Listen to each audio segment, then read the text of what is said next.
ಆತ 13 ವರ್ಷದ ಹುಡುಗ. ಜಿಲ್ಲಾ ಮ್ಯಾಜಿಸ್ಟ್ರೇಟ್, ಹಿರಿಯ ಪೊಲೀಸ್ ಅಧಿಕಾರಿಗಳು ಮತ್ತು ಹಲವಾರು ಸರ್ಕಾರಿ ಅಧಿಕಾರಿಗಳ ಮುಂದೆ ನಿಂತು ಆತ್ಮವಿಶ್ವಾಸದಿಂದ ಮಾತಾಡ್ದ.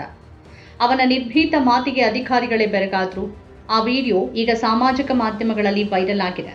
ಈ ಘಟನೆ ಉತ್ತರ ಪ್ರದೇಶದ ಲಖೀಂಪುರ್ ಖೇರಿಯಲ್ಲಿ ನಡೆದಿದ್ದು ಅಂತ ಹೇಳಲಾಗಿದೆ. ಆ ಹುಡುಗನ ಹೆಸರು ಅಮಿತಾಬ್ ಗುಪ್ತಾ, 8ನೇ ತರಗತಿಯ ವಿದ್ಯಾರ್ಥಿ. ಸಂಪೂರ್ಣ ಸಮಾಧಾನ ದಿವಸ ಕಾರ್ಯಕ್ರಮದ ವೇಳೆ ಈ ಘಟನೆ ನಡೆದಿದೆ. ಜಿಲ್ಲಾ ಮ್ಯಾಜಿಸ್ಟ್ರೇಟ್ ಅಂಜನಿ ಕುಮಾರ್, ಪೊಲೀಸ್ ಅಧಿಕಾರಿಗಳು ಮತ್ತು ಇತರ ಇಲಾಖೆಗಳ ಅಧಿಕಾರಿಗಳು ಜನರ ದೂರುಗಳನ್ನು ಆಲಿಸ್ತಾ ಇದ್ರು. ಅಮಿತಾಬ್ ತನ್ನ ಸರದಿ ಬಂದಾಗ ಹತ್ತಿರ ಬಂದು ಹಿಂಜರಿಕೆ ಇಲ್ಲದೆ ತನ್ನ ಸಮಸ್ಯೆಗಳನ್ನು ವಿವರಿಸಲು ಪ್ರಾರಂಭಿಸಿದ. ತನ್ನ ತಂದೆ ಮಾನಸಿಕ ಅಸ್ವಸ್ಥ ಅನ್ನೋದನ್ನ ಆತ ಜಿಲ್ಲಾ ಮ್ಯಾಜಿಸ್ಟ್ರೇಟ್ ಗಮನಕ್ಕೆ ತಂದ. ತಾಯಿ ಮನೆ ಕೆಲಸ ಮಾಡುವ ಮೂಲಕ ಕುಟುಂಬವನ್ನ ನಿಭಾಯಿಸ್ತಿರೋದನ್ನ ಹೇಳ್ದ. ಆ ಕುಟುಂಬ ವಾಸ ಮಾಡ್ತಿದ್ದ ಮನೆ ಒಂದು ಭಾಗಕ್ಕೆ ಅವನ ಚಿಕ್ಕಮ್ಮ ಬೀಗ ಹಾಕಿದ್ರು. ಆ ಬೀಗ ತೆರೆಸಲು ತಾನು ಪದೇ ಪದೇ ಅಧಿಕಾರಿಗಳನ್ನ ಭೇಟಿ ಮಾಡಿದ್ದೇನೆ ಅಂತ ಆತ ಹೇಳ್ಕೊಂಡ. ಹಿಂದಿನ ಜಿಲ್ಲಾ ಮ್ಯಾಜಿಸ್ಟ್ರೇಟ್ ಅವರ ಬಳಿಗೆ ಹೋದೆ, ಅವರು ಆದೇಶ ಕೊಟ್ರು, ಆದ್ರೆ ಯಾವುದೇ ಕ್ರಮ ಕೈಗೊಳ್ಳಲಿಲ್ಲ ಅಂತ ಹೇಳ್ದ.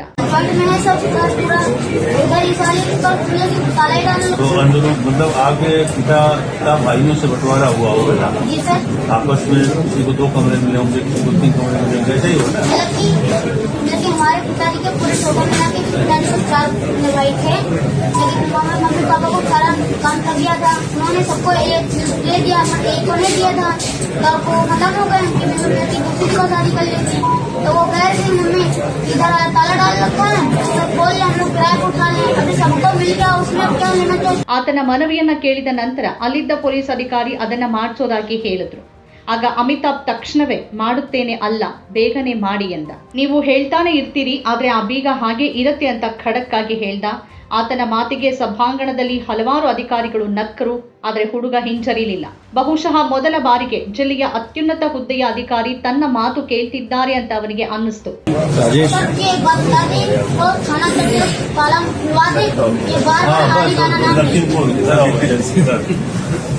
एक बार जाके देख लीजिए, घर का झगड़ा है इसमें, उनकी ताई और करवा दीजिए। आप लोग की बस थोड़ा टोपी लगा ली, बस इतना खुलता है कभी करवा देंगे। अरे तो गरीब नहीं, मेरी बात करवा देंगे, पक्का करवा देंगे। मेरी बात सुन, तुम्हारा क्या नाम है? अमिताभ। देखो अभी उन्होंने पढ़ा फिर भूल गया। ಜಿಲ್ಲಾ ಮ್ಯಾಜಿಸ್ಟ್ರೇಟ್ ಆತನೊಂದಿಗೆ ಮಾತಾಡುತ್ತಾ, ಈಗ ನಿನ್ನ ಕೆಲಸ ಓದೋದು ಅಂತ ಮನವರಿಕೆ ಮಾಡಿಕೊಡೋಕೆ ಯತ್ನಿಸಿದ್ರು. ಆದ್ರೆ ಅಮಿತಾಬ್ ಪ್ರತಿಕ್ರಿಯೆ ಮತ್ತೆ ಎಲ್ಲರಿಗೂ ಆಘಾತವನ್ನು ಉಂಟು ಮಾಡಿತು. ನಮ್ಮ ಓದಿಗಾಗಿ ನೀವು ನಿಮ್ಮ ಸಂಬಳ ಬಳಸೋದಿಲ್ಲ, ಅದಕ್ಕಾಗಿ ನಮಗೆ ಹಣ ಬೇಕು. ನಮ್ಮ ತಾಯಿ ಪ್ರತಿದಿನ 50 ರೂಪಾಯಿಗೆ ತರಕಾರಿ ಖರೀದಿ ಮಾಡ್ತಾರೆ. ಈ ದಿನಗಳಲ್ಲಿ 50 ರೂಪಾಯಿಂದ ಏನ್ ಮಾಡಬಹುದು ಅನ್ನೋ ಪ್ರಶ್ನೆ ಎತ್ತದ. अमिताभ गुप्ता, एक काम करो, ये सब चीजें किनारे रखो, अब इससे ध्यान देकर पढ़ो। तो पढ़ने के लिए क्या अब तो सैलरी में समय को पढ़ा तो देंगे नहीं, उसमें 1-1 रुपए दीजिए। 70 रुपए की हमारी मम्मी सब्जी लाती है, 50 रुपए की सब्जी में क्या होता है? ಪೊಲೀಸ್ ಅಧಿಕಾರಿಗಳನ್ನ ನೋಡ್ತಾ ಅವರಿಗೆ ಸ್ವಲ್ಪ ಕಮಿಷನ್ ನೀಡಿ ಕೆಲಸ ಆಗತ್ತೆ ಎಂದ. ಇದನ್ನ ಕೇಳಿದ ಕೆಲ ಅಧಿಕಾರಿಗಳು ಮುಗುಳ್ನಕ್ರು. ಆದ್ರೆ ಜಿಲ್ಲಾ ಮ್ಯಾಜಿಸ್ಟ್ರೇಟ್ ತಕ್ಷಣವೇ ಹುಡುಗನನ್ನ ತಡೆದು, ಹಾಗೆಲ್ಲ ನೀನು ಜಾಸ್ತಿ ಮಾತಾಡಬಾರ್ದು, ಕೆಲವೊಮ್ಮೆ ಅಂತಹ ಮಾತುಗಳು ನಿನ್ನ ಸುತ್ತಮುತ್ತಲಿನ ಜನರಿಗೆ ಇಷ್ಟವಾಗೋದಿಲ್ಲ, ಬೇರೆಯವರಿಗೆ ನೋವಾಗುವ ವಿಷಯ ಹೇಳಬಾರದು ಅಂತ ಅಂದ್ರು. ನೀನು ಈಗ ಓದಿನ ಕಡೆ ಗಮನ ಕೊಡು, ಯಾವುದೇ ಸಮಸ್ಯೆಗಳಿದ್ರೆ ನಮ್ಗೆ ಹೇಳು ಅಂತ ಅಂದ್ರು. ಆದ್ರೆ ಆತ ಮನೆಯ ಸಮಸ್ಯೆಗಳು ಬಗೆಹರದೇ ಇದ್ರೆ ನಾನು ಹೇಗೆ ಓದ್ಲಿ ಅಂತ ಮತ್ತೆ ಪ್ರಶ್ನೆ ಮಾಡ್ದ.